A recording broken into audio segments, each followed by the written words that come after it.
சத்தியவசனம் நற்செய்தி வாயிலாக உங்களை சந்திப்பதிலே மகிழ்ச்சி அடைகின்றோம். இன்றைய நாளின் சிந்தனைக்கான திருமுறை பகுதி 1 தெசலோனிக்கேயர் 5ஆம் அதிகாரம் 14ஆம் வசனம் தொடக்கம் 16ஆம் வசனம் வரைக்கும். மேலும் சகோதரரே, நாங்கள் உங்களுக்கு போதிக்கிறது என்னவென்றால், ஒழுங்கில்லாதவர்களுக்கு புத்தி சொல்லுங்கள், திடனற்றவர்களை தேற்றுங்கள், பலவீனரை தாங்குங்கள், எல்லாரிடத்திலும் நீடிய சாந்தமாயிருங்கள். ஒருவனும் மற்றொருவன் செய்யும் தீமைக்கு தீமை செய்யாதபடி பாருங்கள். உங்களுக்குள்ளும் மற்ற யாவருக்குள்ளும் எப்பொழுதும் நன்மை செய்ய நாடுங்கள், எப்பொழுதும் சந்தோஷமாயிருங்கள். எனக்கு அன்பானவர்களே, இன்றைக்கு மக்கள் சந்தோஷத்தை, மகிழ்ச்சியை தேடிக்கொண்டிருக்கிறார்கள். இந்த மகிழ்ச்சியை எப்படி அடைவது, இந்த மகிழ்ச்சியை எப்படி அனுபவிப்பது என்ற எண்ணத்திலே இன்றைக்கு மக்கள் அனைவரும் அங்கலாய்த்து கொண்டிருக்கிறதை நாம் பார்க்கிறோம். எல்லா இடங்களிலும் தேடுகிறார்கள், எங்கேயோ எல்லாம் தேடுகின்றார்கள், எப்படி இந்த மகிழ்ச்சியை அடைவது என்று. மதுபோதைக்கு அடிமையான ஒருவரிடத்திலே, போதைப் பொருளுக்கு அடிமையான ஒருவரிடத்திலே கேட்டால், நீ ஏன் குடிக்கிறாய், ஏன் இந்த போதைப் பொருளுக்கு அடிமையான என்று கேட்டால், சந்தோஷத்துக்காக குடிக்கிறேன் என்று தான் சொல்லுவார். துக்கமாக இருந்தேன், அந்த துக்கத்திலிருந்து வெளிவர வேண்டும், சந்தோஷத்துக்காக குடிக்கிறேன் என்று சொல்லுவார். ஆகவே இந்த மகிழ்ச்சியை தேடி தேடி தேடி தேடி மக்கள் அலைந்து கொண்டிருக்கிறார்கள். ஏதோ ஒரு விதத்திலே ஒரு தற்காலிக மகிழ்ச்சியாவது அடைந்து கொள்வோம் என்று தேடிக்கொண்டிருக்கிறார்கள். இதை மக்கள் அடைவதற்கு ஒரு சரியான மகிழ்ச்சி கூட, மகிழ்ச்சியின் அனுபவத்துக்குள்ளே கடந்து போவதற்கு உதவ வேண்டிய அவசியம் இன்றைக்கு நம்மிடத்தில் இருக்கிறது அல்லவா?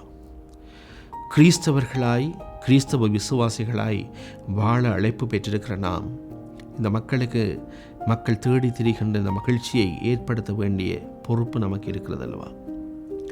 கிறிஸ்தவ விசுவாசிகளாய் நாம் தொலைத்து போன மகிழ்ச்சியை கண்டுபிடிக்கவும் அதை அடைய வேண்டிய பொறுப்பும் நமக்கு இருக்கிறது அல்லவா? ஆகவே நாம் வாசித்த இந்த திருமுறை பகுதியிலே பவுலடிகளார் தெசலோனிக்கேயர் எழுதுகின்ற 1வது மடலிலே சில காரியங்களை சொல்லுகின்றார். எப்படி ஒருவர் மகிழ்ச்சி என்கின்ற, சந்தோஷம் என்கின்ற ஒரு அனுபவத்துக்கூடாய் கடந்து செல்ல முடியும்? அது ஒரு ப்ரோசஸாக, ஒரு ஒழுங்காக அங்கே அவர் சொல்லுகின்றார். அதற்கான வழிமுறைகளை அவர் முன்வைக்கின்றதை நாம் பார்க்கின்றோம். சோம்பறிகளாக இருக்கிறவர்களுக்கு நீங்கள் அறிவை கொடுங்கள், மனம் தளர்ச்சி உள்ளவர்களுக்கு ஊக்கமூட்டுங்கள், வலுவற்றவர்களுக்கு நீங்கள் உதவி செய்யுங்கள், எல்லாரோடும் பொறுமையாயிருங்கள். அறிவை கொடுங்கள். அறிவு இல்லாமல் இருக்கிறவர்களுக்கு அறிவை கொடுக்க முயற்சியுங்கள், எப்படியாவது அறிவு கொடுங்கள். மற்றவர்களை ஊக்கப்படுத்துங்கள், ஊக்கப்படுத்துகிறவர்களாய் நீங்கள் மாறுங்கள். பலவீனர்களாய் இருக்கிறவர்களுக்கு உதவி செய்ய நீங்கள் நாடுங்கள். எல்லாரோடும் பொறுமையை நீங்கள் கடைப்பிடியுங்கள். இவ்விதமாய் மற்றவருடைய நலன் சார்ந்து நீங்கள் சிந்திக்கிற பொழுது, மற்றவருடைய வாழ்விலே, அவருடைய வீழ்ச்சியில், அவருடைய தாழ்ச்சியில், அவருடைய குறைவிலிருந்து அவரை தூக்கி விடுவதிலே நீங்கள் கரிசனை செலுத்துகின்ற பொழுது அங்கே மகிழ்ச்சிக்கான அடித்தளம் உங்களுக்குள்ளே வருகிறது. அங்கே நீங்கள் ஒரு திருப்தியை, மகிழ்ச்சியை நீங்கள் காண்பீர்கள் என்று அங்கே பவுலடிகளார் சொல்லுகிறதை நாம் பார்க்கிறோம். வீதியிலே நாம் செல்லுகின்ற பொழுது, வீதியிலே பிச்சை எடுத்து கொண்டிருக்கின்ற ஒரு வயதான ஒருவருக்கு, இயலாத நிலையில் இருக்கிற ஒருவருக்கு நாம் அங்கே கொடுக்கின்ற சிறு பணம், சிறு உதவியை பார்த்து அவர் நம்மை பார்த்து கையெடுத்து கும்பிட்டு நன்றி சொல்லுகிற பொழுது அங்கே நமக்குள்ளே ஒரு சந்தோஷம் வருகிறது அல்லவா? இது ஒரு சாதாரணமாக நம்முடைய வாழ்விலே, நாளாந்த வாழ்விலே நாம் காணுகின்ற ஒரு காரியம். ஆகவே ஒரு நிமிடத்திலே ஒரு காரியத்தை நாம் அனுபவித்து பார்க்கிறோம். இதை ஏன் நம்முடைய வாழ்நாட்களிலே, நம்முடைய நாளாந்த வாழ்விலே நாம் அதை அபியாசப்படுத்தக்கூடாது? ஏன் அதை பயிற்சிப்படுத்தக்கூடாது, பயிற்சியாக எடுக்கக்கூடாது? ஏன் அதை நாம் பிரயோகிக்கக்கூடாது? இதுதான் திருமறை நமக்கு தருகின்ற அழைப்பாக இருக்கிறது. அது தொடர்ந்து வருகின்ற வசனத்திலே பவுலடிகளார் சொல்லுகின்றார், எவரும் தீமைக்கு தீமை செய்யாதிருங்கள். ஒருவர் உங்களுக்கு எதிராக தீமை செய்தால் அதற்கு நீங்கள் தீமை செய்து நீங்கள் திருப்தி அடைய வேண்டாம். அந்த தீமை செய்யாதவாறு நீங்கள் கவனமாக இருங்கள் என்று சொல்லுகின்றார். உங்களில் ஒருவருக்கொருவர் மட்டுமின்றி எல்லாருக்கும் எப்பொழுதும் நன்மை செய்வதை நாடுங்கள்.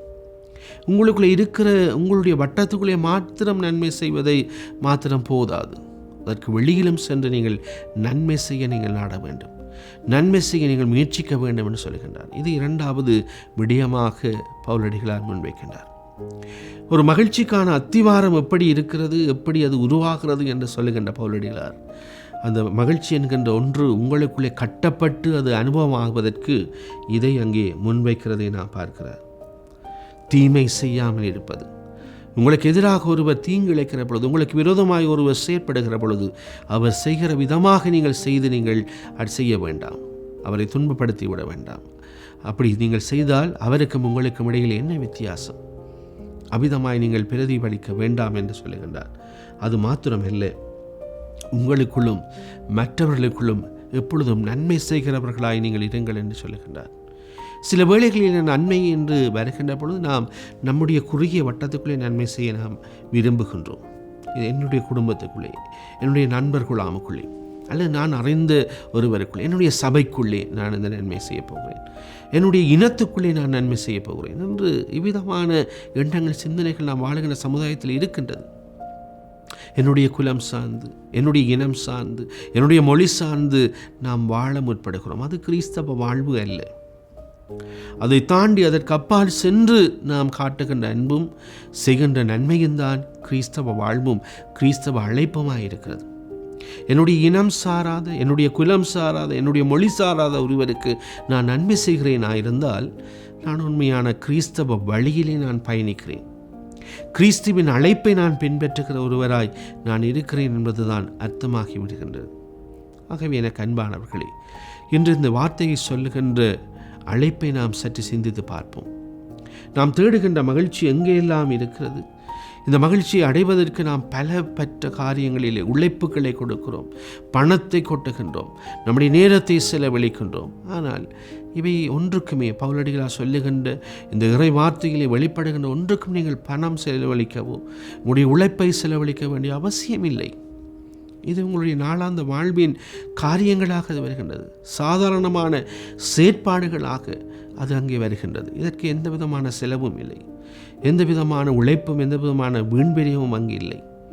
இதை சாதாரணமாக உங்களுடைய வாழ்வின் அனுபவமாக்கி கொள்கிற பொழுது, உங்களுடைய நாளாந்த வாழ்வின் செயற்பாடாக அதை மாற்றிக்கொள்ளுகின்ற பொழுது நிலையான மகிழ்ச்சி வருகின்றது.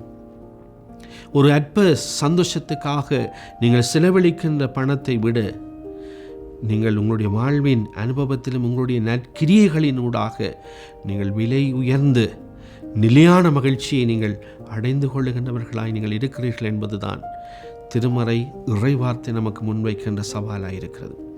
ஆகவே இந்த போட்டி நிறைந்த இந்த வர்த்தக உலகத்துக்குள்ளே, இந்த பொறாமை நிறைந்த போட்டிகளோடு பயணிக்கின்ற இந்த வாழ்வின் அனுபவங்களுக்குள்ளே இருக்கிற கிறிஸ்தவ விசுவாசிகளாய் ஒரு விசை நம்மை நாமே ஆராய்ந்து பார்ப்போம்.